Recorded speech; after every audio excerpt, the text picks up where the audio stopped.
Hello and welcome to the Pickett's High School pre-registration process. The information provided will assist you in making informed decisions in regards to the 2019-2020 school year.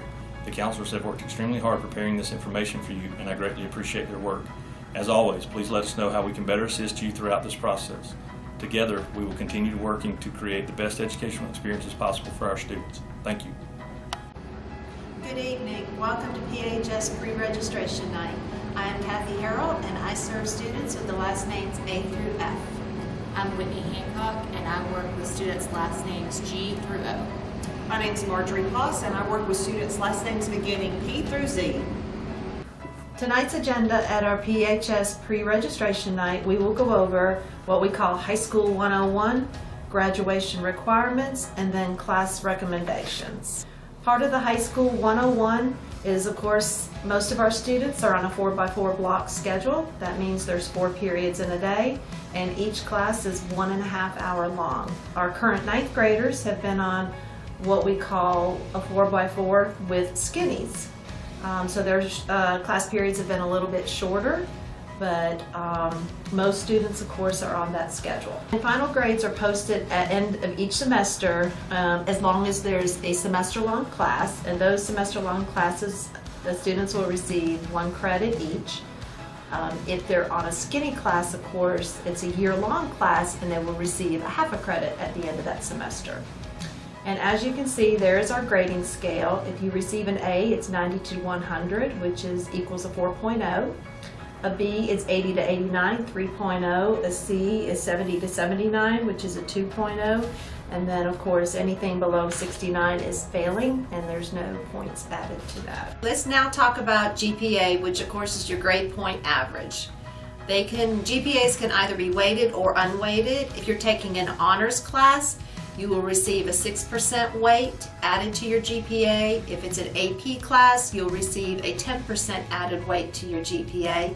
And that is also the same for any dual enrollment class. So you have various GPAs on your transcript. Your overall GPA, which determines your ranking, is your cumulative GPA, and that includes every class that you take at PHS, whether it's an academic class, whether it's an elective, under the Fine Arts, CTAE, it doesn't matter. It's all calculated into your cumulative. But your HOPE GPA, and HOPE GPA is what, of course, the HOPE and Zell Miller, the Georgia Student Finance, go by to determine if you're eligible for the HOPE scholarship. That GPA includes all academic classes and some CTAE classes. When we send in the GPA to the Georgia Student Finance, to see if you're HOPE eligible, the weights will come off, but then of course they will put those weights back on for any AP or dual enrollment class.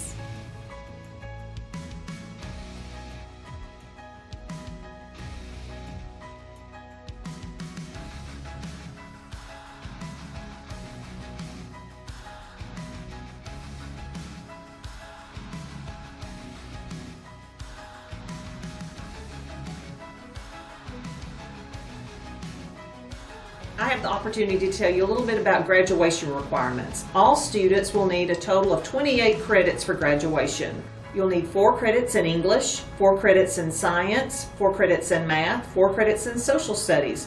And under an umbrella of modern language, tech prep, and fine arts, you'll need at least 3 credits. Every student must have 1 credit of health and PE, a half a unit of health and half a unit of PE to receive a Georgia diploma. And then you can select 8 electives from any area. Added to our modern language this year has been computer science and game design. That can count as a world language for you. Tonight you'll receive recommendations from the classes that you have had and you and your teacher have chosen together. On the form, it will list your academic classes. If there's an error of any type or you don't agree with the class that was recommended for you, please correct the form and turn that in tonight, or you can go to the Google form posted at the end of the PowerPoint. If you make corrections on the recommendation form, again, please turn the form in tonight before leaving. When we made class recommendations, academic class recommendations were made by teachers and students and counselors. You should have a recommendation for each of your 4 academic areas: English, math, social studies, and science. Some students will have recommendations that are more rigorous, such as honors or AP classes. Please know that these classes are more difficult and will require more time and commitment. During this month, your counselor will be meeting with you on an individual basis to review your elective options. Those choices will then be put into IC and added to your recommendations. So you've heard a little bit about honors and AP being mentioned here and there, and I do want to point out that there are a lot of benefits to taking honors and AP classes. Typically your first step in that process is starting off with an honors class. These classes prepare students for AP classes. As Ms. Poss mentioned, there is an increased workload, more so than a regular class, but you do get an added weight to that high school GPA, and it is a class that's going to be, as I mentioned, a little bit more rigorous and is going to help prepare you for the difficulty of some college classes as well as the AP or dual enrollment. AP is actually a program where a student has the opportunity to receive high school and college credit for a class taken at the high school. So there is a 10% added weight for AP classes. These classes are designed to prepare students for college.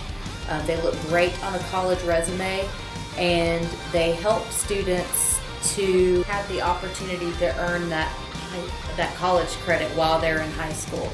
The caveat to that is that they have to pass an exam at the end of the school year. So a student takes an AP exam, and that's how it is determined as to whether they will receive college credit for that class. Either way, if they pass the class, then they will receive the high school credit, but they have that opportunity to receive the college credit through that AP exam. So who is right for honors and AP classes? Students who want to take honors and AP, who are able to juggle schoolwork along with extracurricular activities. Very importantly, students who have good study skills. The level of difficulty is much higher, and so we need academically strong students. And for the AP, like I mentioned earlier, students who have taken honors classes previously. So all of that being said, here we go. Teachers are now going to be handing out your academic recommendation form. What this is this is a list of the academic classes that you have been recommended for next school year. Please make sure that you have a course listed for each of the 4 academic areas on your form. If you need to make changes, or if you are missing a class, you have 2 options to make changes. The first option is to write your changes directly on the recommendation form and turn this form in to your advisor before leaving today. If you would not like to do that, you can use the QR code on this slide to make an online request. The QR code will lead you to a Google form, which will ask you to provide the student's first and last name, as well as information about what class is listed on their recommendation form and what class you would prefer the student to take. So as you've noticed, the only thing you see on this form is academic courses. Elective requests have not been made yet for the 2019-2020 school year. During the month of March, so this month, your counselor will be meeting with you or your student on an individual basis to review elective options and actually manually enter those recommendations or those requests into Infinite Campus with your student right there with them.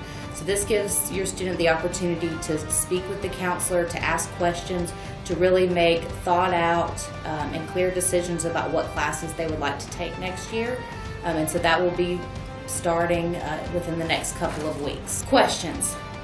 We will be posting a list of frequently asked or answered questions on our PHS counseling website. If you haven't checked out our website, we've got a lot of great information on there. It is pickenscounseling.org. So you can check here first, give us a couple days, but you can check here first to look for questions that you might have. If you have something specifically that you need to speak with your student's counselor about, there are email addresses were on the introductory slide that also identifies what students we work with. There's also a phone number here, so you can email or call your child's counselor directly. We really appreciate everyone coming tonight. As we mentioned before, please let us know if you have any questions or if there's anything that we can do for you. Thank you so much.